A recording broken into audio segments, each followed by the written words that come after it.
Welcome back to yet another part of my solo travelling part 8. ഞാനിപ്പോൾ മെറീന സെൻറ്ററിൽ നിന്ന് പുറത്തിറങ്ങിയിട്ട് MRT എടുത്ത് ഭക്ഷണം കഴിക്കാൻ വേണ്ടി ലിറ്റിൽ ഇന്ത്യയിൽ പോവുകയാണ് ഗൈസ്.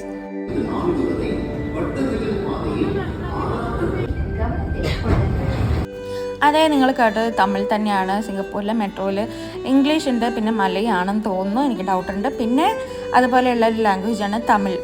എന്തൊരു പ്രൗഡ് മൊമെൻ്റ് അല്ലേ. എന്നോട് ആരോ പറഞ്ഞിട്ടുണ്ടായിരുന്നു ദുബായ് മെട്രോയിൽ ഇതേപോലെ മലയാളം ഉണ്ടെന്ന്. ശരിയാണോ എന്ന് എനിക്കറിയില്ല, പക്ഷേ ഇതെനിക്ക് ഭയങ്കര ഇഷ്ടപ്പെട്ടു. സിംഗപ്പൂരിൽ നമ്മുടെ ഒരു ലാംഗ്വേജ് കേൾക്കുമ്പം ഭയങ്കര ഹാപ്പി ആയിട്ട് ഫീൽ ചെയ്യുന്നു. അപ്പം ഇവിടുത്തെ മെട്രോ അല്ലെങ്കിൽ MRT ട്രാവലിംഗ് എന്ന് പറഞ്ഞാൽ ഭയങ്കര ഈസി ആയിട്ടുള്ളൊരു കാര്യമാണ്. നമുക്ക് കോഴിക്കോട് നിന്ന് കണ്ണൂരേക്ക് പോകേണ്ട അത്രയും പോലും ഡിഫിക്കൽട്ടി ഇല്ലാതെ ഭയങ്കര അടിപൊളിയായിട്ട് ഈ സിംഗപ്പൂരിലെ എല്ലാ ഭാഗത്തേക്ക് എത്താൻ വേണ്ടിയിട്ട് ഇവിടുത്തെ MRT ഭയങ്കര എന്താ പറയുക ഡെവലപ്ഡ് ആണ്. കുറേ ലൈൻസ് ഉണ്ട്, ലൈക്ക് 4 or 5 ലൈൻസ് ഉണ്ട്. North south east west down town line circle line എന്നൊക്കെ പറഞ്ഞിട്ട് പിന്നെ ഒന്നുകൂടെ തോന്നുന്നു. പറഞ്ഞത് തെറ്റാണെങ്കിൽ കറക്റ്റ് ചെയ്യുക, ഞാൻ ഓർമ്മയിൽ നിന്ന് എടുത്ത് പറയുന്നതാണ്. അപ്പോൾ ഞാൻ ഈ MRT എടുത്ത് ലിറ്റിൽ ഇന്ത്യയിലേക്ക് വന്നു. നമുക്ക് ഇങ്ങനെ ഡയറക്ഷൻസ് വ്യത്യാസം ഉണ്ടെങ്കിൽ കണക്ഷൻ MRT ഒക്കെ എടുത്ത് ഓരോരോ കളേഴ്സ് വ്യത്യാസമുള്ള MRT ഉണ്ട്, അതെടുത്തിട്ട് മാറി വരണം. പക്ഷേ അത് ഭയങ്കര ഈസി ആയിട്ട് എനിക്ക് തോന്നി. ഞാൻ ഫസ്റ്റ് ടൈം വന്നപ്പോൾ തന്നെ ഫസ്റ്റ് ഡേ തന്നെ എനിക്ക് എന്താ പറയുക ഇത് ഭയങ്കര ആക്സസിബിളായിട്ട് തോന്നി, അല്ലെങ്കിൽ ഈസി ആയിട്ട് തോന്നി. അതുകൊണ്ട് ഞങ്ങളൊരു ടൂറിസ്റ്റ് കാർഡ് എടുത്തിട്ടുണ്ടായിരുന്നു മെട്രോയിലൊക്കെ യൂസ് ചെയ്യാൻ. അത് 5 years വാലിഡിറ്റി ഉള്ളതായതുകൊണ്ട് ഞങ്ങളെടുത്ത് ആ കാർഡ് സൂക്ഷിച്ച് വെച്ചതുകൊണ്ടും ഞങ്ങൾ ആ കാർഡിൽ തന്നെ ടോപ്പപ്പ് ചെയ്തിട്ടാണ് ഈ വട്ടം ഇവിടെ യൂസ് ചെയ്യുന്നത്. അങ്ങനെ ഞാൻ ഇപ്പം ലിറ്റിൽ ഇന്ത്യയിലേക്ക് നടന്നുകൊണ്ടിരിക്കുകയാണ്. മാപ്പൊക്കെ ഇടണം ഒബ്വിയസ്ലി, ഇങ്ങനെ കറക്റ്റ് കാണാണ്ടറിയില്ല, എന്നാലും ഒരു ഐഡിയ ഉണ്ട്. സ്റ്റേഷൻസിൻ്റെ പുറത്തിറങ്ങിക്കഴിഞ്ഞാൽ ഇതിലേ നടക്കണം എന്നൊക്കെ എനിക്കറിയാം. നമ്മൾ ലിറ്റിൽ ഇന്ത്യൻ്റെ സ്ട്രീറ്റിലേക്കൊക്കെ ഇങ്ങനെ എത്തിക്കൊണ്ടിരിക്കുകയാണ്. ഇവിടെ തമിഴ്നാട് പോയ പോലെ തന്നെയാണ് ഗൈസ്, ചെന്നൈയിലൊക്കെ പോയ പോലെയാണ്. ഫുൾ ഇന്ത്യൻസിനെ കാണാം, ഫുൾ ബിരിയാണി മണക്കും, നല്ല സാമ്പാറിൻ്റെ ഒക്കെ മണം വരും, അങ്ങനത്തെ ഒരു സ്ഥലമാണ്. ഇവിടെ പോയി കഴിഞ്ഞാൽ സിംഗപ്പൂരാണെന്നൊന്നും പറയില്ല, ഇന്ത്യ തന്നെ, അതും തമിഴ്നാട് തന്നെ, അങ്ങനെയാണ് ഇവിടെ ഉണ്ടാവുക. ഇവിടെയൊക്കെ വന്നിട്ട് നിൽക്കുന്ന ആൾക്കാർക്ക് ഒരു ഹോംലി ഫീൽ കിട്ടാൻ വേണ്ടിയിട്ട് ഇവിടെ വരുന്നവരൊക്കെ കാണും. കുറേ അമ്പലങ്ങളൊക്കെ ഉണ്ട്.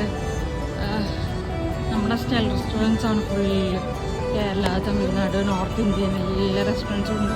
കുറേ ജ്വല്ലറീസ് ഉണ്ട്. ഇവിടെ സ്വർണത്തിനൊക്കെ ഭയങ്കര പൈസ കുറവാണെന്ന് കേട്ടിട്ടുണ്ട്. അത്ര വലിയ ഡിഫറൻസ് ഇല്ലെങ്കിലും കണ്ടോ അവിടെയൊക്കെ ജ്വല്ലറീസാണ്. അങ്ങനെ നമ്മൾ ലിറ്റിൽ ഇന്ത്യ എത്തിക്കൊണ്ടിരിക്കുകയാണ്. ഇത് വലിയൊരു ജ്വല്ലറി കട.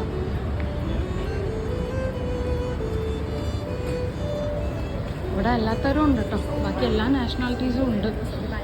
ടൂറിസ്റ്റ് ഉണ്ട്. ഇന്ത്യയിൽ പോകാണ്ട് ഇന്ത്യ കാണാൻ വരുന്ന ടൂറിസ്റ്റൊക്കെ ഇവിടേക്കായിരിക്കും വരുന്നുണ്ടാവുക. എൻ്റെ വഴി തെറ്റിപ്പോയോ എന്നൊരു സംശയമുണ്ട് ഗൈസ്. ഞാൻ തണൽ നോക്കി നടന്നതാണ്, പക്ഷേ ഇല്ല, ഇത് തന്നെയാണ് വഴി. ഓക്കെ, ഞാനൊന്ന് മാപ്പ് നോക്കട്ടെ ഗൈസ്. ഓക്കെ, ഞാനിപ്പോൾ മാപ്പ് നോക്കി വഴിയൊന്നും തെറ്റിപ്പോയിട്ടില്ല. ഇവിടെ തന്നെയാണ്. ഇവിടുത്തെ ഫുഡ് പാർക്സിൽ നടക്കുമ്പോൾ നമുക്ക് ഫുൾ തമിഴ് സോങ്സൊക്കെ കേട്ടോ. കണ്ടൽ ഇരണ്ടാൽ പാത്ത് മുതൽ നാളിയൊക്കെയാണ് അവിടെ പ്ലേ ചെയ്തിരിക്കുന്നത്. നല്ല രസമാണ് അതൊക്കെ കേട്ടിങ്ങനെ നടക്കാൻ. നമ്മളെ ബ്രൂണൈയിലൊന്നും അങ്ങനെ ഇല്ലല്ലോ. ഇവിടെ നിന്ന് ഇത് ക്രോസ് ചെയ്തിട്ടുള്ളതാണ് പ്രേമാകുസിൻ. ഇന്നലെ ഞങ്ങളിവിടെ വന്നിട്ടുണ്ടായിരുന്നു ഗൈസ്.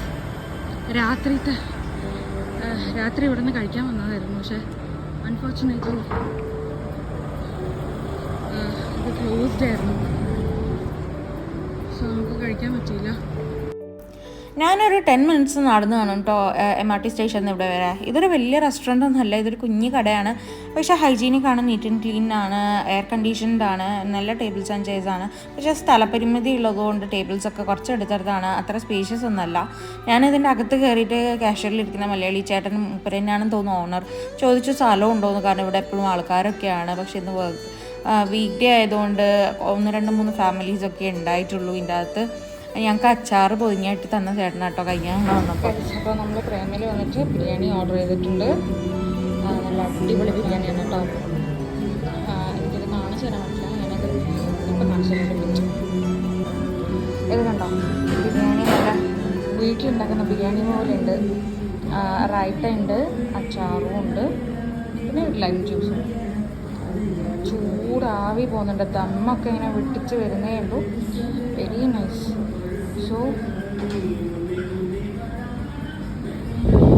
ഞാനത് ഒരു പിടി അങ്ങ് കഴിക്കാൻ പോവാം.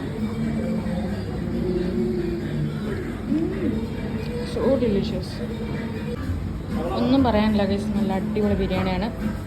പോരാത്തന്നെ ഇങ്ങനെ മലയാളം സോങ്സൊക്കെ ഉണ്ട് ബാക്ക്ഗ്രൗണ്ടിൽ, അതൊക്കെ ഇങ്ങനെ കേട്ടുകൊണ്ട് ഇങ്ങനെ കഴിക്കാം. നല്ല ഫുഡാണ് കേട്ടോ, ഫീലിംഗ് ആണ്. ഈ പാട്ടൊക്കെ കേട്ടിട്ട് കുറേ കാലമായി.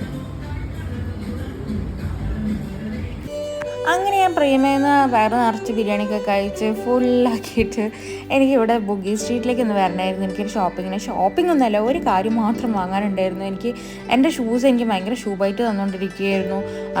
നടക്കുമ്പോഴൊക്കെ ഇങ്ങനെ അത് അവിടെ തട്ടി ഭയങ്കര വേദനയായിരുന്നു. അപ്പോൾ അറ്റ്ലീസ്റ്റ് ഹോട്ടലിൻ്റെ അടുത്തൊക്കെ പോകുമ്പോഴും അല്ലെങ്കിൽ ബ്രേക്ക്ഫാസ്റ്റിനെങ്കിലും പോകുമ്പം സാൻഡൽസ് ഇട്ട് പോകാൻ വേണ്ടിയിട്ട്, ഞാൻ സാൻഡൽസ് ഒന്നും എടുത്തിട്ടില്ലായിരുന്നു, ഇട്ട് പോകാൻ വേണ്ടിയിട്ട് ഒരു ചെരുപ്പ് വാങ്ങാൻ വേണ്ടിയിട്ടാണ് ബുഗി സ്ട്രീറ്റ് പോകുന്നത്. ലിറ്റിൽ ഇന്ത്യയിൽ നിന്ന് കുറച്ച് നടക്കാനേ ഉള്ളൂ.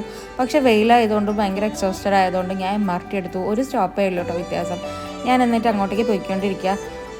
എല്ലാവരും ലൈക്ക് ചെയ്യുക, ഷെയർ ചെയ്യുക, സബ്സ്ക്രൈബ് ചെയ്യുക. Stay tuned until next part. By.